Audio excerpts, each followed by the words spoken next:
எல்லோருக்கும் என் வணக்கம். ஆத்ம நண்பர்கள் அனைவருக்கும் என் வணக்கத்தை தெரிவித்துக் கொள்கின்றேன். மகாதர பவுண்டேஷன் நடத்தி வரும் ரங்கநாதன் குருஜி அவர்களுக்கும் மற்றும் இதை சிறப்பாக வழிநடத்தி வரும் பழனியப்பன் ஐயா அவர்களுக்கும் மற்றும் இதில் பயணித்து வரும் அனைவருக்கும் என் அன்பான வணக்கத்தை தெரிவித்துக் கொள்கின்றேன்.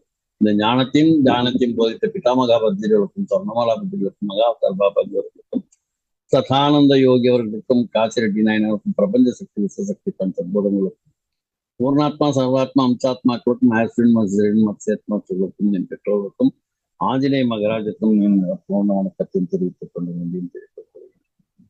இன்று நாம் எடுத்துக்கொண்ட தலைப்பு மகாபாரதம் 14வது பகுதி. இது எல்லோரும் அதுதான் 13 வரியுமே சிறப்பாக எனக்கு ஒரு ஆதரவு கொடுத்து வந்தீர்கள். அதுவரையும் நான் மிகவும் மகிழ்ச்சி அடைகின்றேன்.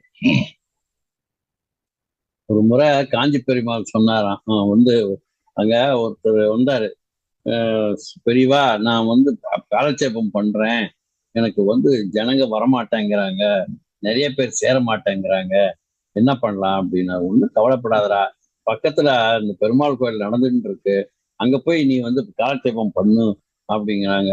ஒரு டெய்லி போறாரு. அதே மாதிரிதான் ஒரு 2 பேர் 3 பேர் இப்படிதான்டா வந்துட்டு இருக்காங்க. திருப்பி பெரியா கிட்ட போய் சொல்றாரு, ஒன்றும் கவலைப்படாத, ஆனா மகாபாரதம் நடத்தும் போது, மகாபாரதத்துல பகவத்கீதை சொல்லும் போது அந்த கிருஷ்ண பரமாத்மா கேட்கறதுக்கு ஒரே ஒருவர் தான் இருந்தார். அது யாருன்னா அர்ஜுனன் தான். அட்லீஸ்ட் உனக்கு ஒருத்தன் இல்ல 2 பேர் 3 பேர் வர்றாங்க, சந்தோஷப்படுறான்னாராம். அந்த மாதிரிதான் எனக்கு ஒருத்தர் இருந்தா இல்ல, 2 பேர் இருந்தா இல்ல, எத்தனை பேர் இருந்தாலும் ஒருத்தருக்கு மேல இருந்தாவே அத்தனையும் பேரும் நமக்கு கிருஷ்ண பரமாத்மா சொல்லும்போது அந்த அர்ஜுனன் மாதிரி தான். எனக்கு ரொம்ப சந்தோஷம். அத்தனை பேருக்குமே என்னுடைய மனமார்ந்த வாழ்த்துக்களையும் தெரிவித்துக் கொள்கின்றேன். இன்று நாம் எடுத்துக்கொண்ட தலைப்பு மகாபாரதத்தின் 14வது. எல்லோருக்கும் என் வணக்கத்தை தெரிவித்துக்கிறேன். கடந்த 22ஆம் தேதி நாம் மகாபாரதத்துல 13வது அத்தியாயத்துல நம்ம தர்மத்தின் ஒரு பக்கத்தை பார்த்தோம். ஒவ்வொரு கதாபாத்திரமும் நமக்கு ஒரு பாடத்தை சொல்லி கொடுத்துட்டு இருக்குது. அது தொடர்ச்சியாக இன்னைக்கு 14வது அத்தியாயம் நாம் எடுத்துக்கொள்றோம். 13வது அத்தியாயத்துல என்னன்னா, அதாவது அரவாணனை நம்ம பலி கொடுக்கணும் அப்படிங்கிறத யாரு போய் கேட்கறாங்க, துரியோதனம் போய் கேட்கறாங்க. அவன் நான் உயிர் பலி கொடுக்கறதுக்கு தயாருன்னு ஒத்துக்கிறான். அந்த வகையில யுத்தத்துக்கு டேட் எல்லாம் குறிக்க போறாங்க. அந்த இதுல நேரா போய் சகாதேவன் கிட்ட தான் கேட்கறாங்க. சகாதேவனும் அதே நேரம் அமாவாசை அன்னைக்கு நம்ம நரபலி கொடுத்து ஆரம்பிச்சுக்கலாம், களபலி கொடுத்து ஆரம்பிச்சுக்கலாம்னு சொல்லிடுறாங்க. அத்தனைக்கும் பாருங்க, நமக்கு பிடிச்சவர் யாருன்னு பார்த்தா இந்த மகாபாரதத்திலே சகாதேவன் தான். எல்லாமும் தெரிஞ்சவன், எதுவுமே தெரியாத மாதிரி இருப்பான். அதனால அவர் ரொம்ப சைலண்ட் அண்ட் வைலண்ட் அண்ட் வைப்ரண்ட்னுவாங்களா, அந்த மாதிரி இருந்தார்.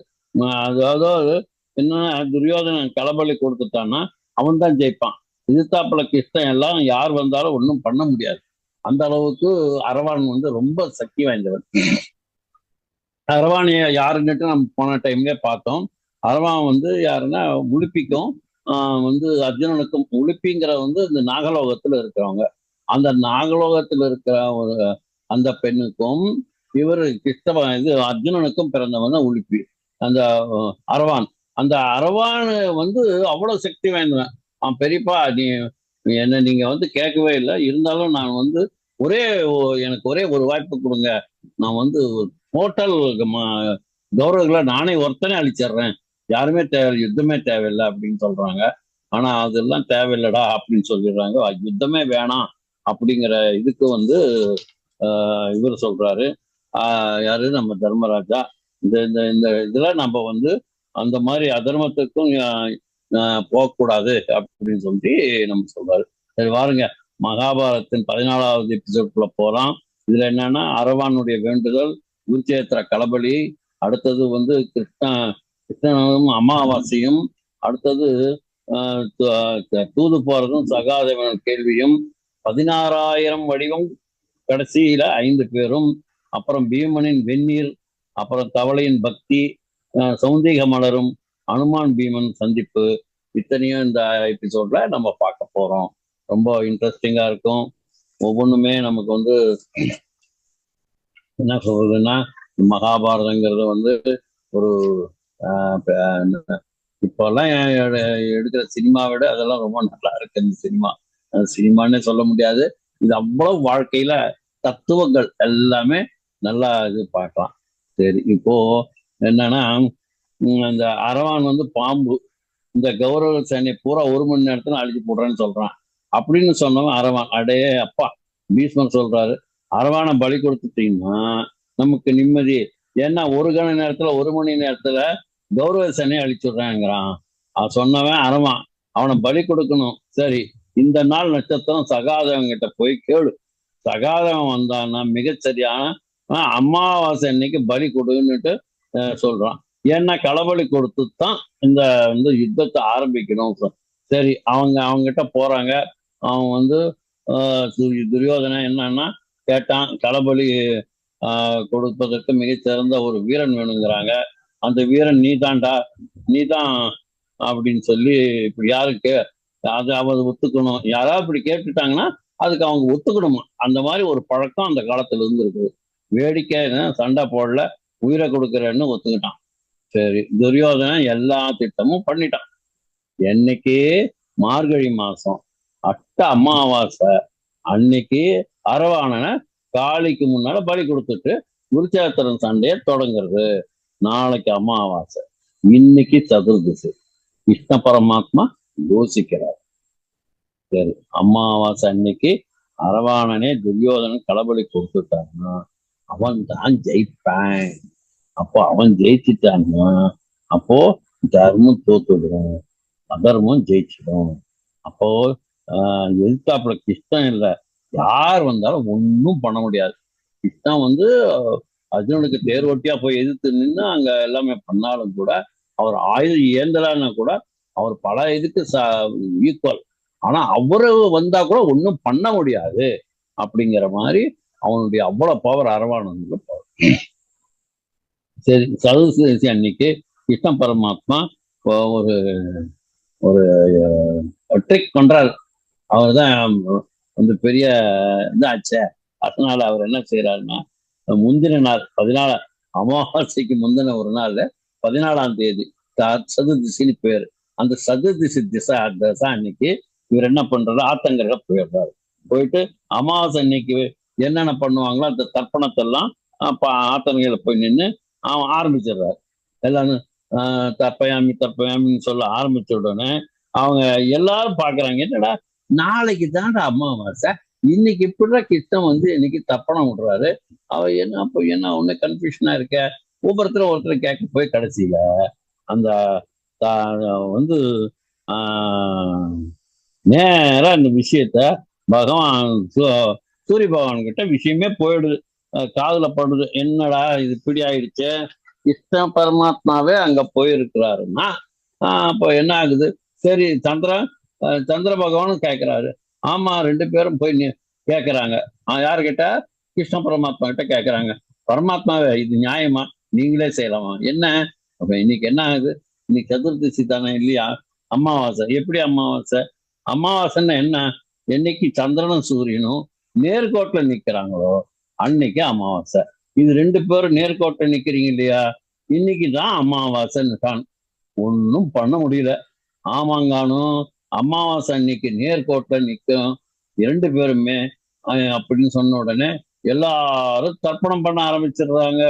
அரவான் கிட்ட போய் சொன்னாங்க, இன்னைக்கு தாண்டா அமாவாசை, அப்போ துரியோதனன் வருவான், பலி கொடுப்பான்னு அரவான் நிக்கிறான்.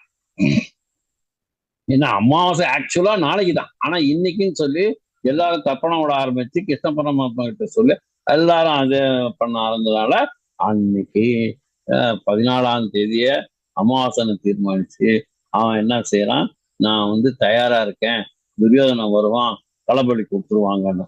ஆனா துரியோதனன் வரல.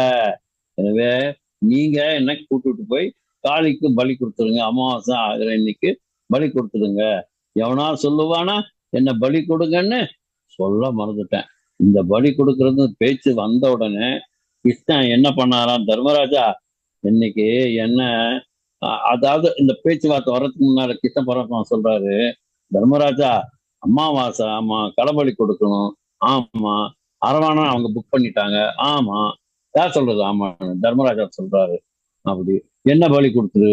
யார் சொல்றது? கிருஷ்ண பரமாத்மா சொல்றார், பகவான் கிருஷ்ணன் சொல்றார். யார்கிட்ட? தர்மராஜா கிட்ட பார்த்து சொல்றாராம், கண்ணா, உன்னை பலி கொடுத்துட்டு சண்டையா? நான் நான் திருப்பி காட்டுக்க போயிடுறேன்ப்பா. எனக்கு நாடு வேணாம், எனக்கு சண்டை வேணாம், எனக்கு இஷ்டம் வேணும். இஷ்டம் பண்ண மாட்டேன், நீ வேணும், பகவான் நீ வேணும். அரவான் பார்த்தான், இஷ்டனே பலி ஆகிறேன்னு ஒத்துக்கிறேன்னா எவ்வளவு பெரிய சமாச்சாரம். அப்போ நாம பலியானா என்ன? அவனுக்கு எந்த சந்தேகமும் இல்லை, சந்தோஷம் வந்துருச்சு. இஷ்ட பரமாத்மா கொடுக்குற ஒரு பலிக்கு நாம் போறோமா, ஆஹா ஓஹோ அப்படின்னுட்டு. துரியோதனம் வரவில்லை, பெரியப்பா என்ன பலி கொடுங்க, கிருஷ்ணன் என்ன அப்போ கிருஷ்ணா எனக்கு ஒரு சின்ன வரம் ஒண்ணு கொடுக்கணும் அப்படின்றா. என்னடா வரம் வேணும் உனக்கு அப்படின்னா, நான் நானே என்ன வெட்டிக்கிறேன், யாரும் என்ன வெட்ட வேண்டியது இல்லை. கொஞ்ச நாள் நான் இந்த சண்டையை பார்த்துட்டு அதுக்கப்புறம் தான் என் உயிரை விடணும், ரொம்ப கேட. அது கிருஷ்ணன் அதுக்கு ஒத்து சொல்றாரு.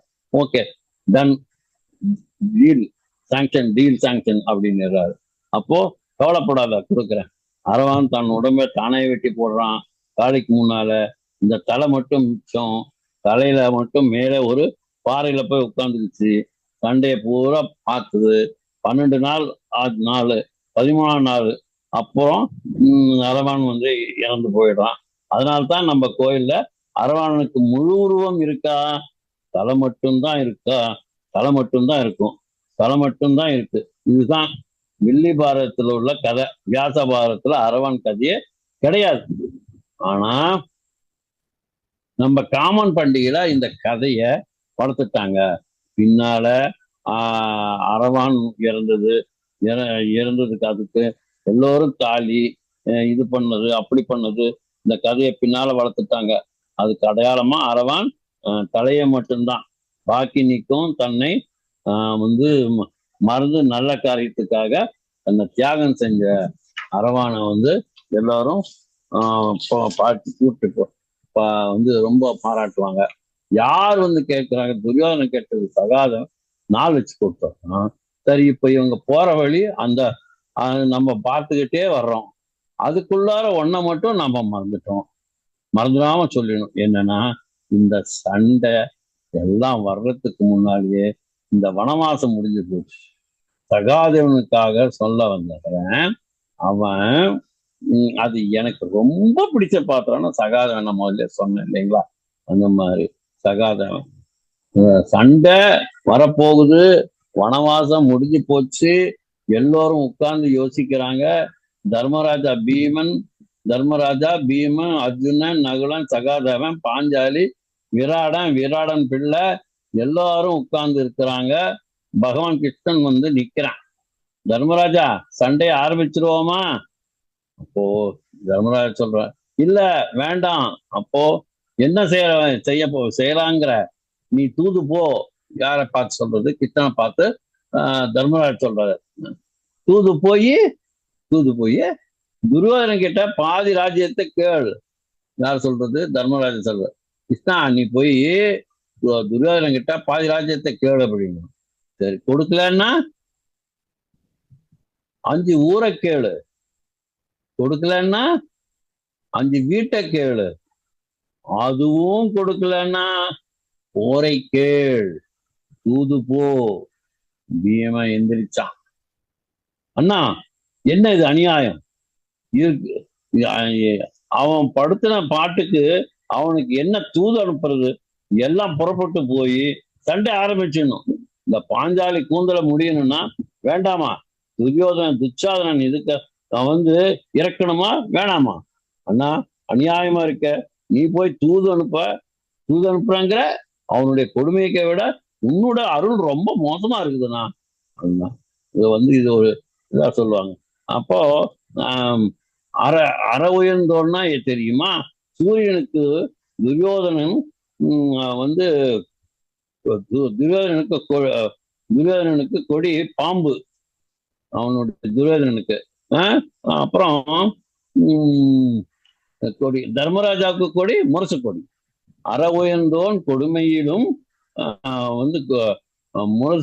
முரசையத்தோய் உன் அருளுக்கு அஞ்சினேனேன்னு பீமன் சொல்றானா.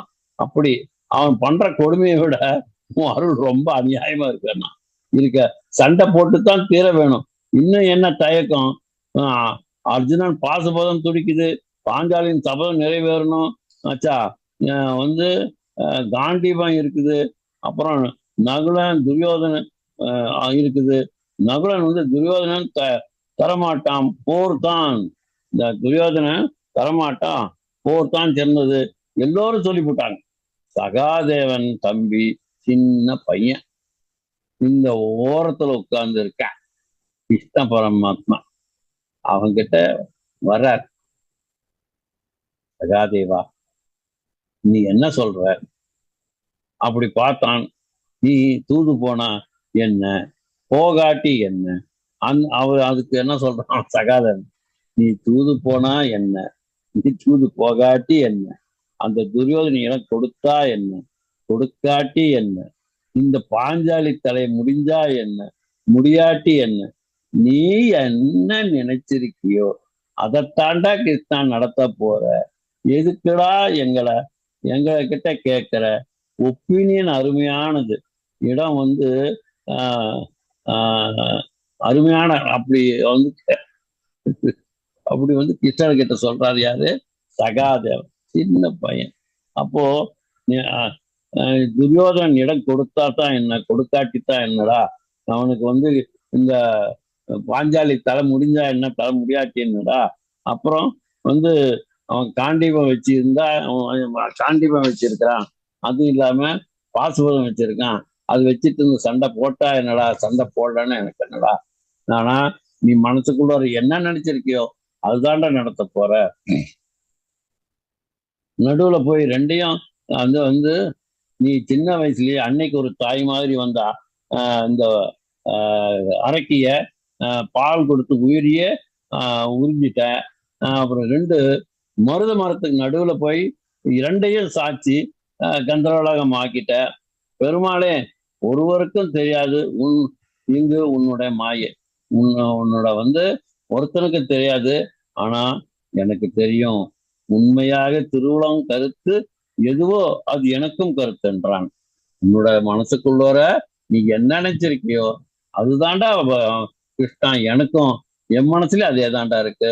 எனக்கு இதுல செகண்ட் ஒப்பீனியனே கிடையாது. நீ என்ன நினைக்கிறியோ அதே மாதிரி நடத்து அப்படிங்கிறான். தெய்வம் அண்ணான், கிருஷ்ணா உன் திருவுள்ளத்தில் எது நினைக்கின்றாயோ அதைத்தாண்டா நடத்த போற. இதுக்கு எதுக்குடா எங்கள்கிட்ட போய் கேட்கிற? உன் கருத்து என் கருத்து. சகாதேவா, தனியாவா. கிருஷ்ணன் என்ன கூட்டிக்கிட்டான். இவங்களை எல்லாம் விட்டு வா, இவங்களெல்லாம் விட்டுட்டு வா, உள்ளோர போயாச்சு. உவப்பில்லான்னு அரண்மனை, அந்த இது உவப்பில்லானியம்னுட்டு பேரு அந்த இதுக்கு. அந்த அரண்மனைக்கு உள்ளோர போறான். அத வந்து விராட் ராஜா கொடுத்துருக்குறாங்க. அங்க இருக்காங்க. ஒரு இடத்துல கூட்டிட்டு போய் ஒரு தனியா அறை இருக்குது. அத சகாதேவா இந்த உட்கார்ந்துட்டேன். கதையெல்லாம் சாத்தியாச்சு, ஜன்னலையெல்லாம் சாத்தியாச்சு. சகாதேவா, இப்போ ஒண்ணு கேட்கிறேன், சொல்லு, என்ன கேளு. சண்டை வராம இருக்கணும்னா என்னடா செய்யணும்? ரகசியம் உனக்கும் எனக்கும் தான் தெரியும். எனக்கு அவன் சிரிக்கிறான். யாரு? சகாதேவன் சிரிக்கிறான். நீ எப்ப அவதாரம் எடுத்தியோ அப்பவே எல்லாரும் சாக போறாங்கடா. நீ பாரத போரில் அனைவரையும் நீராக்கி அத்தனை பேரையும் நீராக்க போறடா. பூபாரம் தீர்க்க பரிந்துரைத்தாய் புயல்வண்ணா. நீ வந்ததே பூபாரம் தீர்க்க. கோபாலா, போரேரே, கோவிந்தா, நீ என்று மாபாரதம் அகற்றுமென்றோ ஆர்கொள் வல்லாரே. நீ நினைச்சா தாண்டா சண்டை வராம தடுக்கலாம். நீ சண்டைக்குன்னு பிறந்தவன். ஏய், சுருக்கமா சொல்ற, என்ன பண்ணுனா சண்டை நிறுத்தலாம் அப்படின்னுட்டு திருப்பியும் கண்ணன் கேட்கிறான். கிருஷ்ண பரமாத்மா கேட்கிறான். அப்போ நான் சொல்றத செய்வியா? செய்வோம், சொல்லு. ஒண்ணு, கர்ணனுக்கு பட்டாபிஷேகம் கட்டணும். யார் சொல்றது? சகாதேவன். யார்கிட்ட? கிருஷ்ண பரமாத்மா. என்ன சொல்றாரு? கர்ணனுக்கு பட்டாபிஷேகம் பண்ணணும். யார் யாருக்கு கர்ணனுக்கு. அப்புறம் அர்ஜுனனை கொல்லணும், அர்ஜுனனை கொண்டுபிடு அப்படிங்கிறான். சரி, அவன் உயிரோடு இருக்கிற வரைக்கும் கர்ணனுக்கு பட்டாபிஷேகம் பண்ண முடியாது. அர்ஜுனனை கொல்லணும். சரி, கர்ணனுக்கு பட்டாபிஷேகம் பண்ணணும். சரி, இந்த நிக்கிறாளே பாஞ்சாலி, இவன் தலையை மொட்டை அடிக்கணும்னா இல்ல, தலையை மொட்டை அடிக்கணும். இந்த முடிய பார்க்கிற போதெல்லாம் பீமனுக்கு கொந்தளிக்கும். இவ தலையை என்ன செய்யணும்னா முடி இறக்கணுங்கிறான், மொட்டை அடிக்கணுங்கிறான். என்ன, உன் காலுக்கு விலங்க பூட்டி உன்னை கைத்த கைத்தால கட்டணும்டா, அப்பதான்டா சண்டை நிற்கும். எப்படி எப்படி வந்து அதாவது கண்டிஷன்ஸ் எல்லாம் போடுறா பாருங்க. ஃபர்ஸ்ட் கர்ணனுக்கு பட்டாபிஷேகம், ரெண்டாவது அர்ஜுனனை கொன்னுடணும், மூணாவது திரௌபதிக்கு மொட்டை அடிச்சிடணும், முடி இருக்கக்கூடாது, மொட்டை அடிச்சிடணும், நாலாவது உன்னை கட்டணும், கைத்தால கால கட்டணுமா. அப்படி செஞ்சா இந்த மகாபாரத போற நடத்தாம இருக்கலாம். சரி, காலில் விலங்கு பூட்டி நீ வந்து கட்டணுங்கிறிய, கட்ட முடியுமாடா உன்னால அப்படின்னா, எங்க கட்டு பார்க்கலன்னா அவரு 16,000 உருவம் பகவானுக்கு கிருஷ்ணன். அது வந்து நம்ம முதல்ல ராதாகிருஷ்ணன் நம்ம ராதே கிருஷ்ணன் பார்த்தோம். 16,000 உருவம் இருக்கு. எத்தனை அன்னைக்கே சொன்னோம் இல்லையா, ராதை கண்ணன்ல சொன்னேன். அதே மாதிரி 16,000 வடிவம் யாருக்காக? கோபிகா ஸ்திரீகள் 16,000 பேருக்காக வடிவம் எடுத்து ராசக்கிரியை பண்ணினவன். அந்த மாதிரி ஒரு கிருஷ்ணன் 16,000 வடிவம் எடுத்து நிற்கிறான். வானத்துக்கும் பூமிக்கும் கட்டு. எத்தனை கயிறு எடுக்கிறதுடா இவனை கட்டுறதுக்கு? 16,000 கயிறு இல்ல வேணும். இவன் கவலைப்படல. ஏன்னா கண்ணை மூடிக்கிட்டான். யாரு? சகாதேவன்.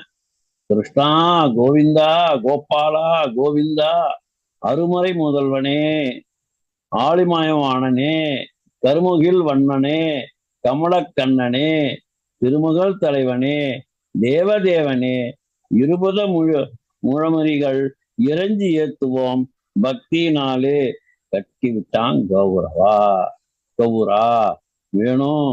கடவுளை பக்தியால கட்டுறதுக்கு கௌரா வேணும். கடவுளை கட்டுறதுக்கு பக்தியால கட்டின உடனே அவன் மாட்டிக்கிட்டான். டேய் கட்ட ஒத்து விடுறா, டேய் கட்ட ஒத்து விடுறா. திருவாசகம் பக்தி வழியில பாடுவான். தாங்க எந்த வழைக்கும் சிக்காத பகவான், நீங்க ஒன்னா மாட்டிக்கிறவானா, மாட்டினா மாட்டிக்கிட்டேன். டேய் ஒத்து விடுறா. வேடிக்கை என்ன தெரியுமா? ஒரு பெரிய மாநாடு, 16,000 டியூப் லைட், 16,000 சுவிட்சு, ஒரு ஆளை கூப்பிட்டு அமுத்துறான்றாங்க முட்டா போசங்க. மாட்டு மூலக்காரங்க ஒவ்வொரு சுவிட்சா அமுத்துக்கிட்டே வருவாங்க. ஆனா அறிவாளி கிட்ட சொன்னான் என்ன செய்வான்? உடனே மெயின் சுவிட்ச ஆஃப் பண்ணி விட்டுருவான். அவ்வளவுதான். மெயின் சுவிட்ச ஆஃப் பண்ண என்ன ஆகும்? 16,000 லைட்டும் ஆஃப் ஆயிடும். அது தெரியல. சரி, பக்தின்னா சகாதேவன் கிருஷ்ணன் போய் மாட்டிக்கிட்டானே அந்த மாதிரி. டேய் அவுத்து விடுடா, என்னால உன்னை கட்டுப்படுத்த முடியாது, கட்டுப்பட்டு இருக்கவும் முடியாதுன்னு. சரி, நிறைய வேலை பார்க்கணும்டா, என்ன அவுத்து விடுறா. அவுத்து விடுறேன். யாரு கேட்கிறா? கிருஷ்ண பரமாத்மா அவுத்து விடுறான்னு கேட்கிறாரு. யாருக்கிட்ட? சகாதேவன் கிட்ட.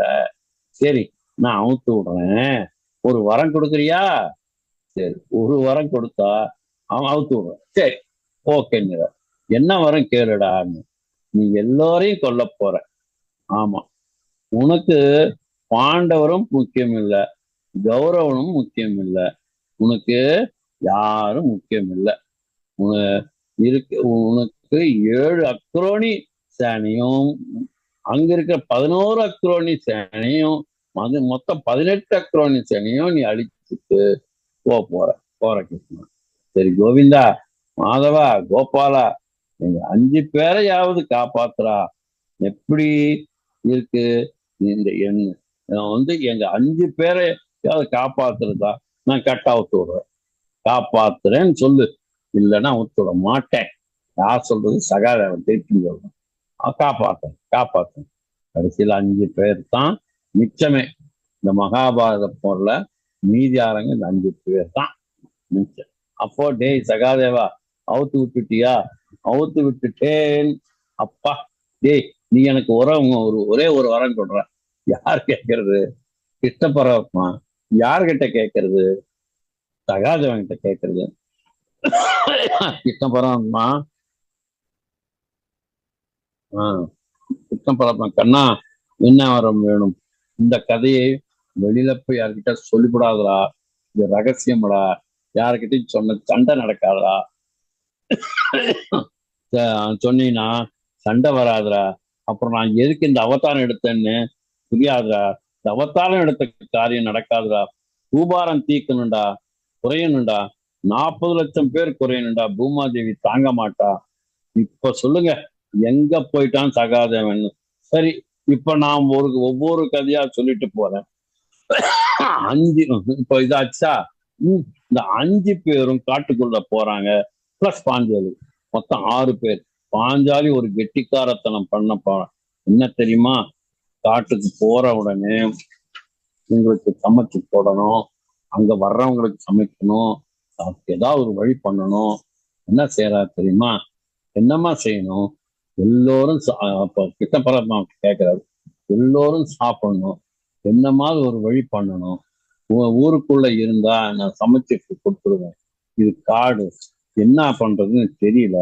அப்போ வந்தவங்களுக்கு சாப்பாடு பண்ணி போடணும் அப்படின்னு கவலைப்பட்டா இந்த பாஞ்சாலி. சரி, இந்த அச்ச பாத்திரத்தை வச்சுக்கோ. அச்சயம்னா என்ன தெரியுமா? எடுக்க எடுக்க குறையாதுன்னு அர்த்தம். திருதியை அன்னைக்கு யார் யாருக்கு என்னென்ன கொடுக்குறாங்களோ கொடுக்குற அளவுக்கு உங்களுக்கு செல்வம் கூடும்.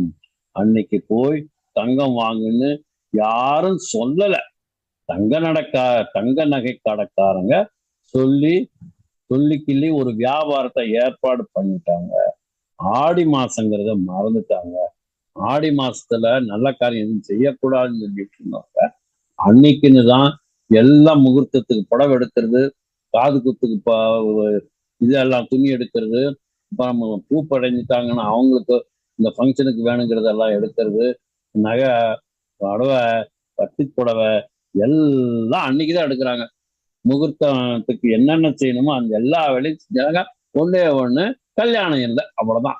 இது எல்லா வேலையும் இந்த ஆடி மாசத்துல நடக்குது. அப்படி மாத்திட்டாங்க இந்த கடைக்காரங்க. அந்த மாதிரி சொல்லக்கூடாது. எனக்கு ஏன்னா இதை நம்ம சொன்னோம்னா நமக்கு நகை கடைக்காரங்க, ஜவுளி கடைக்காரங்களாம் இருக்காங்க. அவங்களெல்லாம் நம்ம நம்ம மேல கோவத்துக்கு வந்துருவாங்க. சரி, அட்சய பாத்திரம்னா பாஞ்சாலி ஒரு நாளைக்கு ஒரு வேளைத்தான் என்ன சோறு போடணும். அது போதும். ஞானிகளுக்கு சாப்பாடு ஒரு வேளை சாப்பிடுறவனுக்கு யோகின்னு பேரு. சரி, 2 வேளை சாப்பிடுறவனுக்கு போகின்னு பேரு. சரி, போகின்னா என்னன்னா இன்பத்துல இச்சை உள்ளவன் அர்த்தம். 3 வேளை சாப்பிடுறவனுக்கு என்ன சொல்றது? ரோகின்னா உடம்பு சரியில்லாம போறது, ரோகின்னு பேரு. அப்போ ஒருவேளை அப்போ நல்லா இங்க என்ன சொன்னா குஷ்டரோகின்னு சொல்றோம். 4 வேளை சாப்பிட்டா அவனுக்கு என்ன சொல்றது?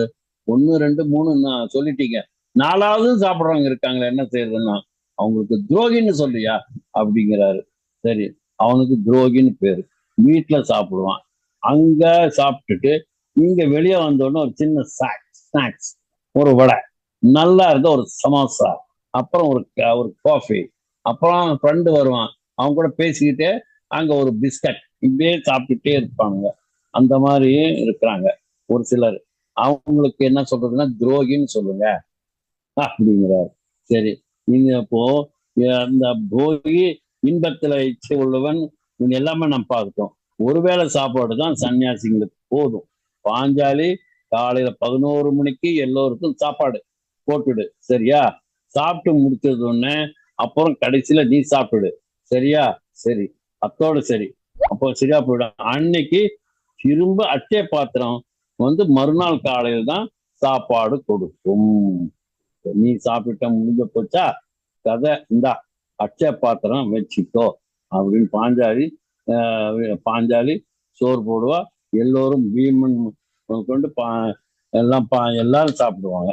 சரி, பீமன் பாஞ்சாலி ரெண்டு பேரும் மரம் காடு தானே, அங்க போய் ரெண்டு பேரும் உட்கார்ந்துக்கிட்டு இருக்கிறாங்க. அந்த இடத்துல என்ன, கிருஷ்ண பரமாத்மா வந்துட்டார்.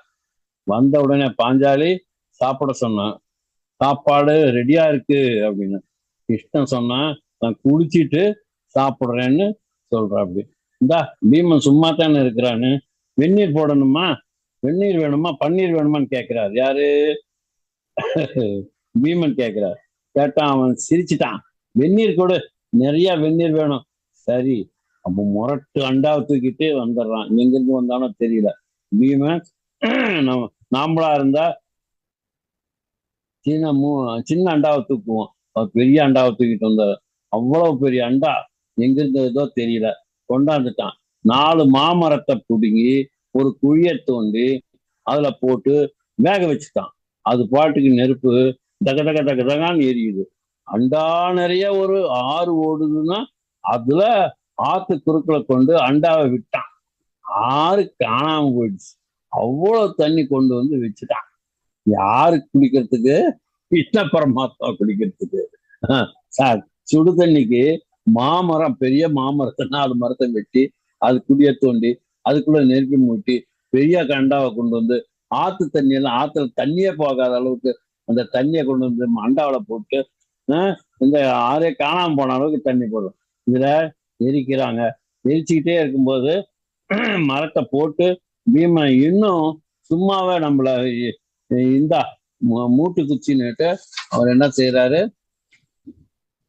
நிறைய வந்து தக்க தக்க தக்க தான் எரியுது.